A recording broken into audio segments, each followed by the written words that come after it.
on a ce qu'on appelle des indicateurs quantitatifs et des indicateurs qualitatifs. Bon, les indicateurs quantitatifs, bon, je pense ils vous sont très familiers, c'est ceux qu'on utilise le plus souvent, hein, on a presque 90% sans doute des indicateurs qui sont quantitatifs. Ils vont mesurer le résultat en volume, en quantité, sont les plus faciles à développer. En général, on va compter les choses ou compter en nombre ou en pourcentage. Les indicateurs qualitatifs vont mesurer donc, la qualité, la nature, la caractéristique d'un résultat.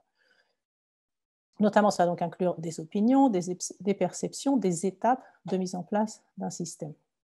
Alors, ce qui est intéressant, c'est que ce sont des indicateurs qui vont être donc subjectifs, ils vont inclure des perceptions, mais ce sont quand même des indicateurs qu'on va souvent transformer en valeurs numériques. Et pour le faire, au lieu de juste demander bon, qu'est-ce que vous en pensez de façon générale, on va demander, par exemple, est-ce que la situation environnementale autour de chez vous est bonne? Et on va demander aux gens de le noter de 1 à 5. Et en début de projet, on va peut-être vous répondre bof, 2. Et puis en fin de projet, on espère qu'on vous répondra 3, 4 ou 5. Et c'est à ce niveau-là, on va mesurer une perception. Ça reste une perception subjective, mais auquel on va donner une valeur numérique. Et sont particulièrement bien adaptés justement au suivi des effets, puisqu'on veut, sur les effets, mesurer un changement dans notre groupe cible. Et souvent, la meilleure façon de mesurer un changement dans le groupe cible, c'est d'avoir un retour du groupe cible sur ces changements et d'avoir leur opinion sur ces changements.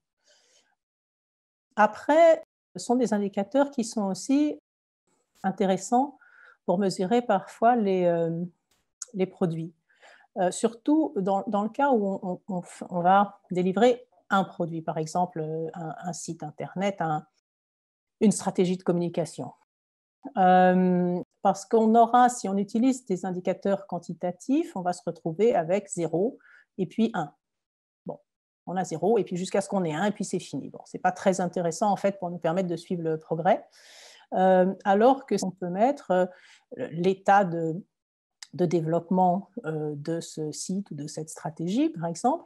Et ça va nous permettre comme ça de mettre rédiger, consulter, adopter, etc. Ça va nous permettre davantage de le suivre et à la fin, on aura bien sûr quand même l'information sur le fait que cette stratégie a été développée ou ce site a été mis en place. Alors pour donner quelques exemples d'indicateurs quantitatifs et qualitatifs, bon, là on vous a mis quelques-uns. Je ne vais peut-être pas aller dans le détail de chaque, surtout pour les quantitatifs, mais vous voyez, bon, on a nombre de membres de personnel formés, nombre de documents de travail, nombre de contrôles effectués, nombre de pourcentages. Voilà. En général, on a des nombres ou des pourcentages.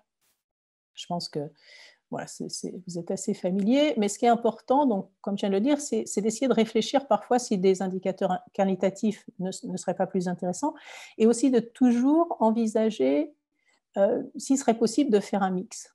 Bon, c'est vrai que comme les quantitatifs sont plus faciles à définir, souvent on y pense en premier, mais parfois essayer de rajouter au moins, peut-être de voir est-ce qu'il n'y aurait pas un indicateur qualitatif qui vous permettrait de mesurer ce que vous voulez obtenir ou là où les changements que vous voulez atteindre. Bon, là, on a par exemple un niveau d'utilisation des bases de données, on a le degré de disponibilité, programme de suivi. Donc là, on va avoir vraiment plusieurs degrés, plusieurs étapes qu'on définit, ce qui permettront de suivre le progrès. L'état de la législation et des documents de travail, donc ça c'est un petit peu comme la stratégie dont je viens de vous parler, les processus qui sont longs, donc c'est bien de pouvoir mesurer quand même qu'on progresse, et niveau d'exhaustivité, par exemple, de la surveillance épidémiologique.